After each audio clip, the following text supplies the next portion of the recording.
Beans coming in hot. Still eating beans every single day, still highly recommend. Okay, so we're going to this place. It's the Continental Club, but it's the Houston one. And it's here, and on Tuesdays they do Texas Two-Step Tuesdays. We've never done this before, so we were just doing like videos trying to learn how. And also it doesn't start until 8 or 8:30, which we'll see if we actually make it that long being awake. But we're practicing, we're gonna try, we're gonna go dancing. Neither of us are afraid of looking stupid in public, so. Where we grew up, they made you learn how to line dance in EE, which is as weird as it sounds. Yeah. So hopefully this will be kind of like that, only cooler and with beer. I'm stoked. It's always nice to learn something new with you. Especially dancing, we both like to dance, so. And we're in the country of. The Texas Two-Step. Yeah. I'm just trying to get out of the house, make date night interesting, and meet people and have fun in our neighborhood, because this might be the last year that we live in like a city neighborhood, you know, where there's like bars and restaurants and stuff nearby. Should be fun. I'll take video. This way, this is the outfit for Texas Two-Step. Not very Texas-y, I know. But it's gonna get really hot here and I'm not gonna be able to wear this skirt because I'll sweat through it, and probably this shirt, so might as well make the best of it tonight. Okay.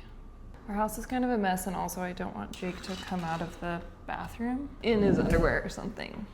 Oh, I just remembered where I left off. We did not go dancing.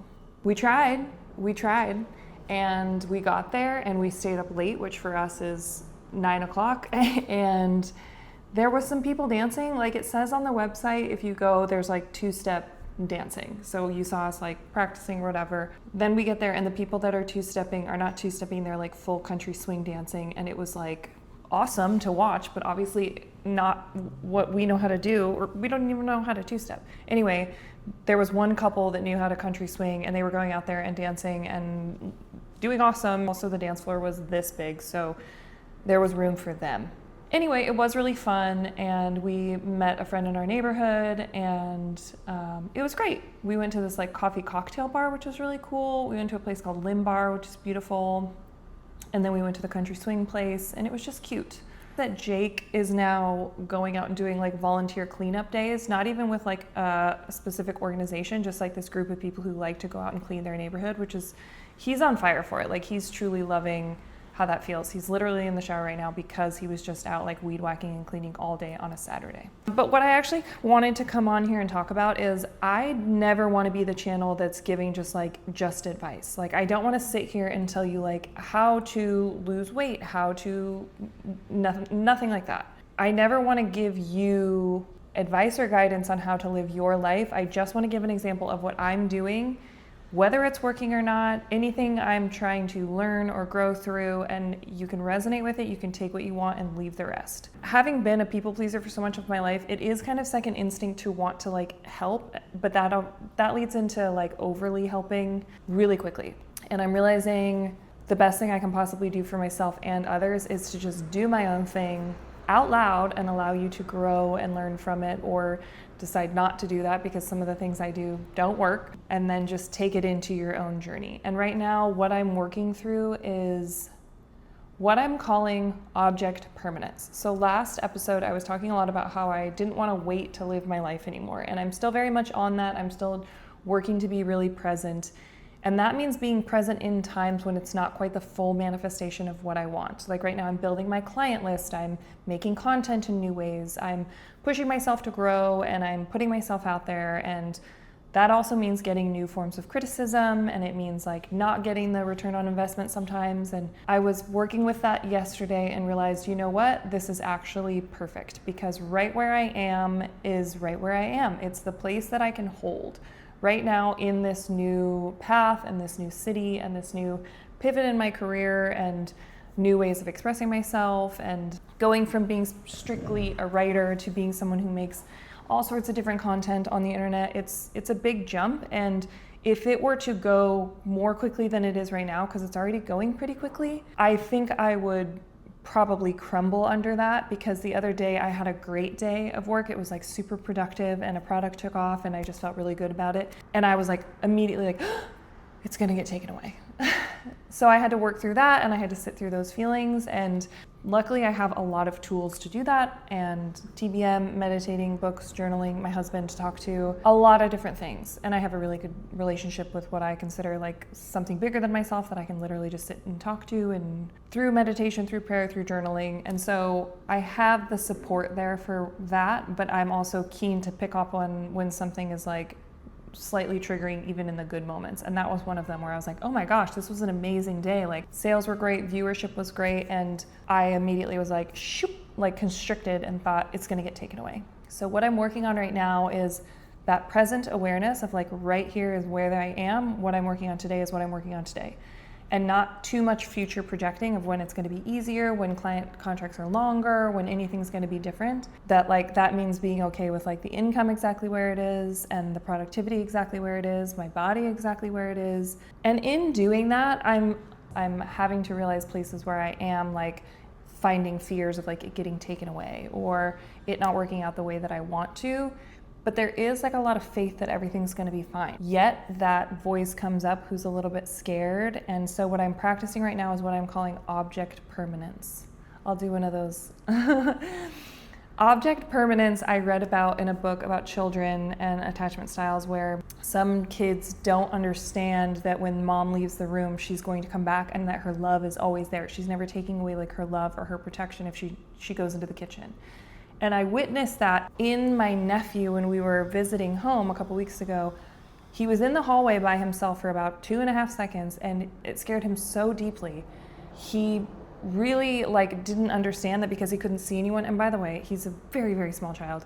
He didn't understand that because he couldn't see mom and dad or anybody, that he wasn't completely alone. He was still in the house with everybody. It was just like he didn't realize they were literally on the other side of a half wall. There wasn't even like a doorway or anything between them, just this half wall. But he couldn't see around it, and so he didn't realize she was just on the other side, that she could hear every word he was saying, his mother.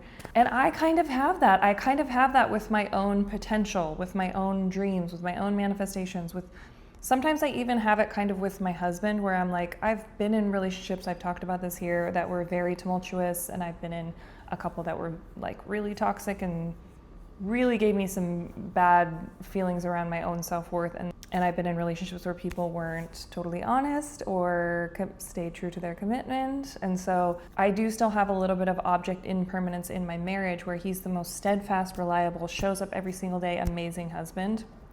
And yet sometimes I go to him and I'm kind of like, do you still love me?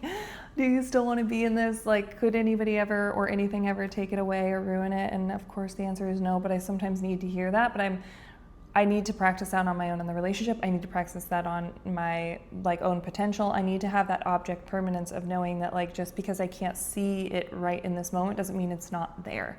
And that might be something I'm experiencing in like my spirituality, and knowing that something bigger is looking out for me. It might be in my own health, and I'm having a day where I don't feel great, but another day is coming. And it especially happens for me in like income and work and productivity, and feeling like not every day is going to be the biggest hit day. And when it is that hit day, I don't have to worry about it being taken away. What's mine is mine. What's meant for me, I can't miss.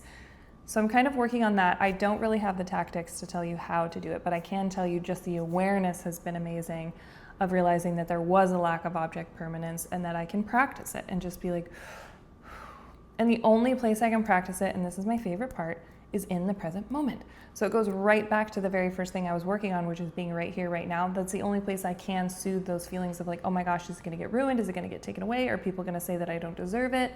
Are people gonna come along and like be mad at me for having any kind of like success or happiness or joy or fulfillment? All those things. The object permanence of my own worthiness, deservingness, joy, safety, stability, remembering that even in moments when it feels like it's not there, it's 100% there. And I don't have to have this like tight grip.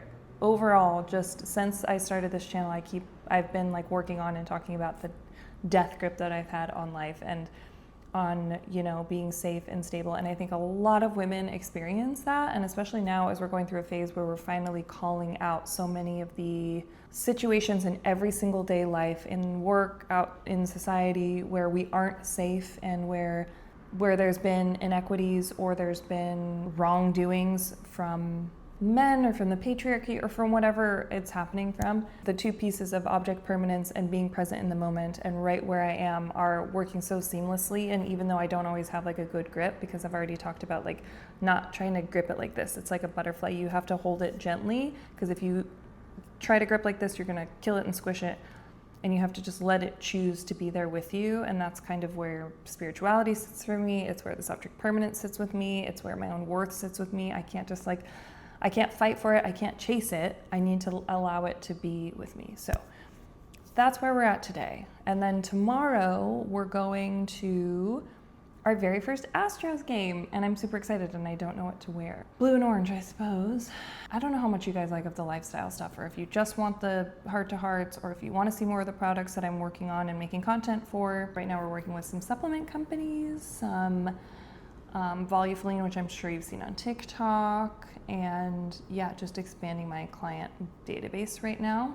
I'm also thinking about cutting this hair. This is extensions and my own hair, but it's about to get very humid and hot here in Texas, and I don't even know really what to expect. I love heat and humidity, but I know that I'm not gonna have extensions for that, so I can't decide if I should go like ch or ch. Do you wanna share a little bit about the cleanup? Yeah, so I just got back from a community cleanup called Clean the Block with a really young, awesome guy named Andrew.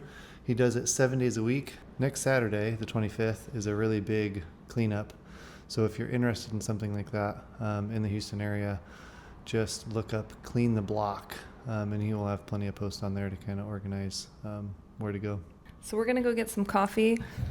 Tomorrow we'll go to the Astros, and tonight we're having this really cute date night where when I was a kid and I was sick, I always watched the movie Gidget. My mom had it on VHS, and so I know I'm not as old as I wasn't like it didn't come out in my childhood or anything, but I love that movie. So tonight we're actually going to have seafood and watch Gidget and just have like a little surfer girl date night at home, which is so cute because this week has been so busy. I almost forgot to talk about the bingo.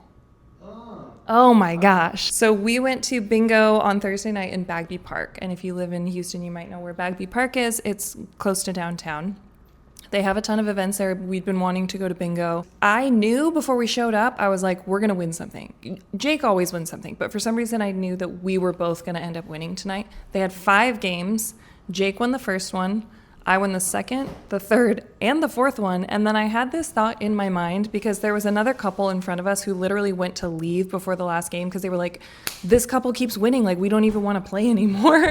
We'd won 4 out of the 5 games. The 5th game came around and I thought to myself, like, I'm good. I've won enough. We're just going to let somebody else win it. Even if we have it on our boards, we're not even going to call it out. And I just was like, it's somebody else's. And then sure enough, somebody else won it. So like, I don't know how I called that in or how I manifested that, but we won a lot of gift cards for future tacos and margaritas. Date night tonight, movie night tomorrow. If you do want to do the cleanup, I'll try to get this blog up in time so if anybody sees this here in Houston. And object permanence, we'll talk more about it later.